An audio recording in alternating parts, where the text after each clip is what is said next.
আসসালামু আলাইকুম।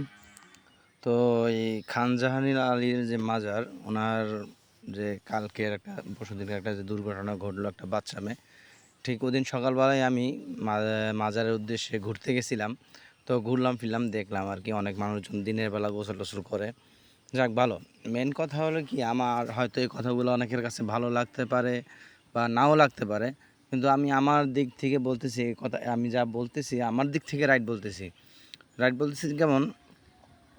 এই যে খানজাহান আলী রহমতুল্লাহির যে কুমির ছিল, তার আমলের যে কুমির, ওই কুমিরগুলো নাই এখন আর, ওই কুমির মারা গেছে। কিন্তু এই যে এখন যে বর্তমানে যে কুমির আনা হয়েছে, হ্যাঁ, আমি যতটুক জানি যতটুক শুনছি এগুলো নতুনে আইনা কুমির আবার ছাড়া হয়েছে।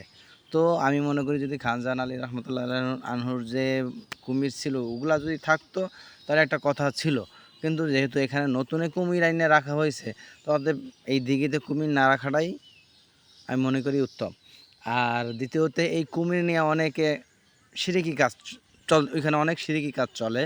হ্যাঁ, অনেকে বলে যে কুমিরে ছাগল খাওয়াইলে, মুরগি খাওয়াইলে, মানে মানত করে মুরগি ছাগল খাওয়াইলে, হ্যাঁ, তার মনের আশা বিভিন্ন রকমের মানে সিরিকিমূলক কথাবার্তা আলোচনা বা সিরিকিমূলক কাজকর্ম হয়। তো আমি মনে করি যে কুমিরকে একবারে পার্মানেন্টলি সরাই ফেলানো উচিত। দিঘি আছে দিঘি থাক, এখানে মাছ চাষ করুক, হ্যাঁ, যা কিছু করুক, কিন্তু এই কুমিরের কারণে দেখা গেছে এর আগে একটা কুকুর নিয়ে একটা অঘটন ঘটছে। তারপর একটা বাচ্চা নিয়ে এই একটা অঘটন ঘটলো, কিন্তু আরও অন্য অন্য সময় অন্য অন্য অঘটন ঘটছে শুনছি।